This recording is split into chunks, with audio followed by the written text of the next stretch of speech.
With the ongoing spike in vehicular accidents currently plaguing St. Lucia's streets, many are seeking to control and mitigate all circumstances that threaten road safety for the island. Kingston Jha, the Public Relations Officer for the National Association of Driving Schools, sheds light on persistent issues in this sector, as many victims from these road accidents have been observed to have fake driver's licenses. The Public Relations Officer affirms that though these licenses may have been printed via the appropriate authority, they do not register in the system, meaning they are fraudulent. Many a times we find people getting themselves involved in collisions, and then we wonder, boy, where did that person get the driver's license from? That person should have known better. Many a times those people don't know any better because they never actually got the driver's license the right way. We, as a member of the Driving School Association and driving instructor, every year we receive several licenses from people who probably just want an endorsement or something of that sort. And then when we go in the system and check it out, because you go through DigiGov, put in the NIC number, or put in the license number they give us, and the license card looks authentic, we'll put that information in the system and realize that person that doesn't have a driver's license, they never did a theory exam, they never did a practical exam, but they have a card with an expiry date, and the card looks authentic. Everything is the same as my card. So there's no way a police officer could look at it and know that's not a genuine driver's license card.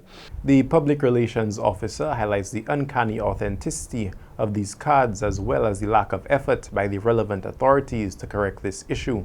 That could be stopped because that card is being printed either at the Ministry of Transport or at the Electoral Office, because that's the only two places that have those printers for those cards.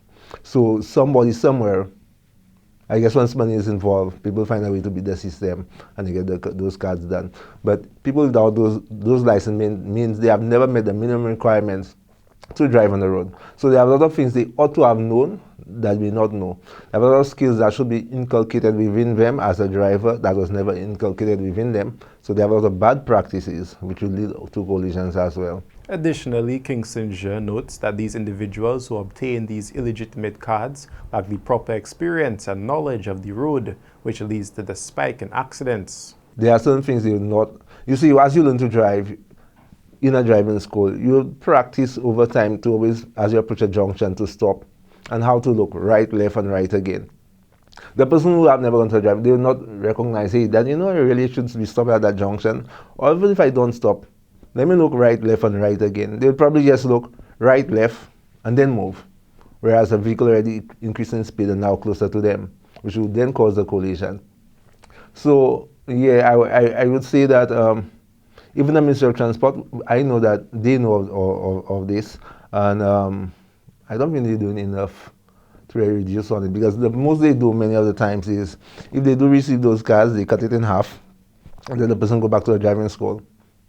But they don't actually report it to the police where that person will get charged, because it's actually an offense to have a document of the government which is not obtained through the right processes. The Public Relations Officer for the National Association of Driving Schools sheds light on this serious issue and advocates for stricter penalties when individuals are apprehended with these cards, as they usually are able to get off and obtain another one.